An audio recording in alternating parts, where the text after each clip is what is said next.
Respectful relationships means coming from a position of understanding, knowing that people have differing opinions.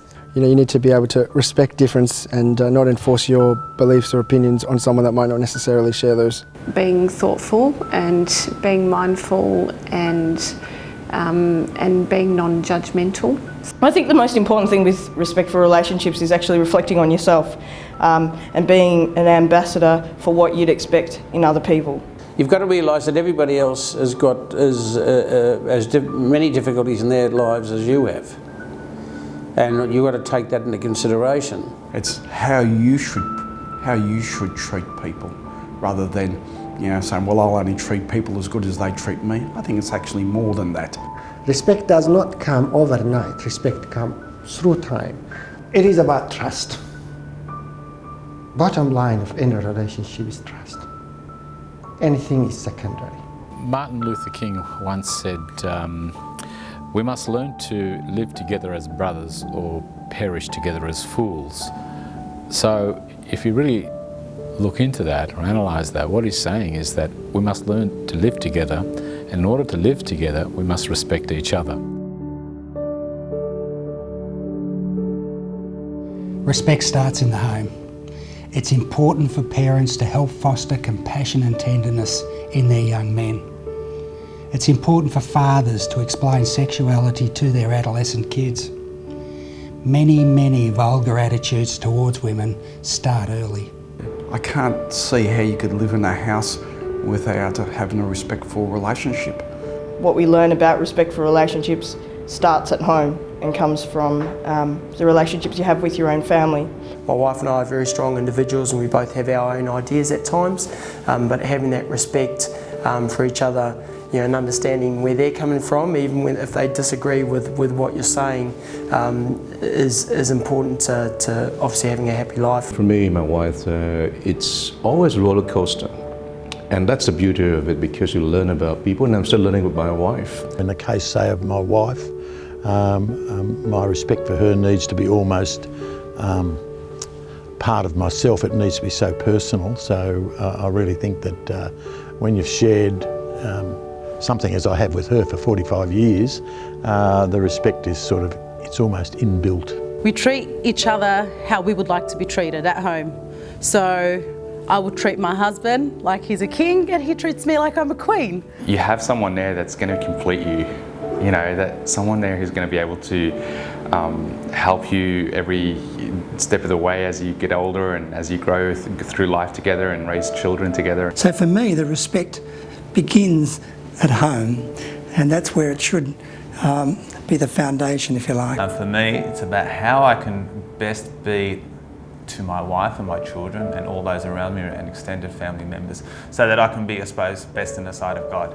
Like they say, happy wife, happy life, but obviously when my wife's right, I have to be the one to say, okay dear, I understand, and you were correct in that point, and then the few times when I am right, my wife's right as well, so I just have to accept that. So, as a mother, meeting my children in their formative years and growing up and as teenagers, meeting them where they're at and guiding them, but respecting them at the same time, allowing them to have their space. It's just really important to remember that they're people at the same time, and that they're your family as well, and that you want to put your point across, but be respectful at the same time. Because what you do for yourself on a personal level and your family unit, that's what embodies outside externally as well. So the family unit is the structure of the community.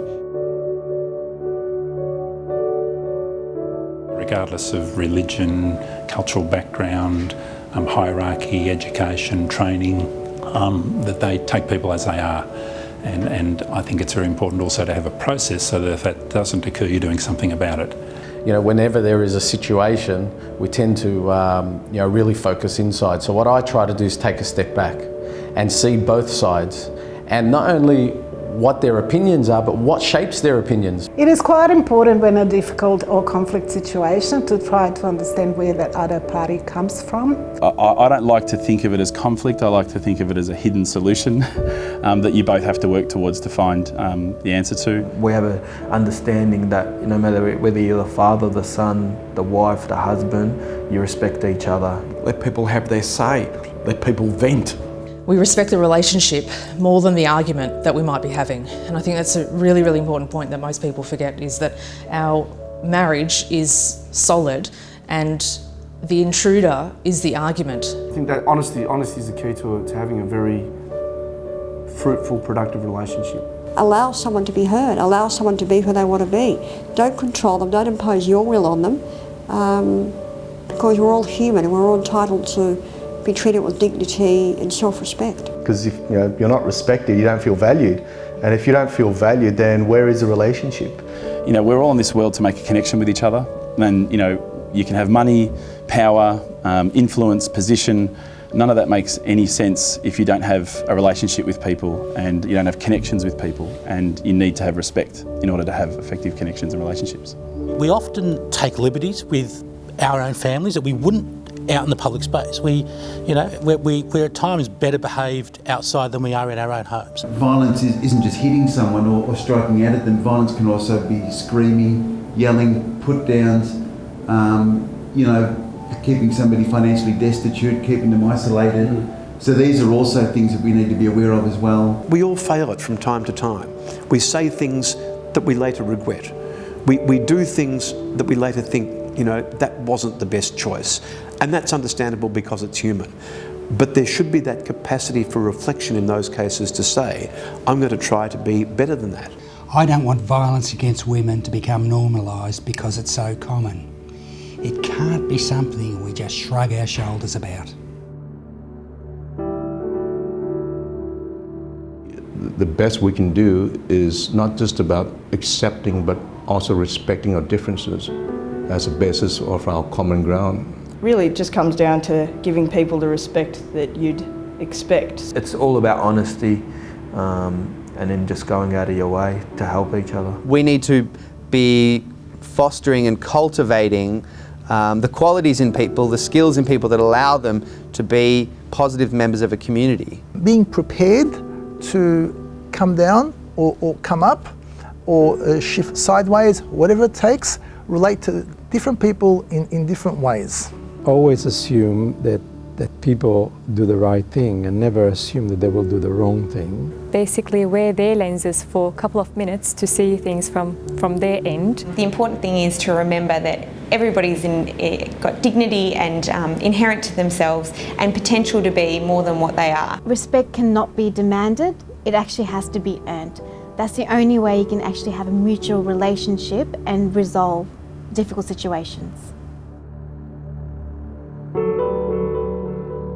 Self-awareness. Openness. Honesty. Listening. Equality. Compassion. Empathy. Empathy. Empathy. Integrity. Acceptance. Openness. Impartial. Communication. Communication. Understanding. Understanding. Understanding. Understanding. Understanding. Understanding. Listening. Love. Wisdom. Patience. Acceptance. Trust. Honour. Dignity. Decency. Appreciation, appreciation, appreciation. There you go.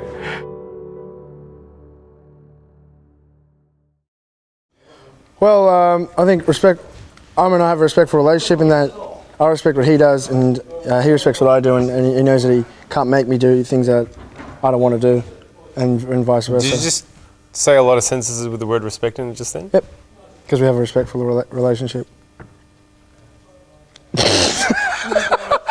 I'm not sure this is the best idea, Asmina.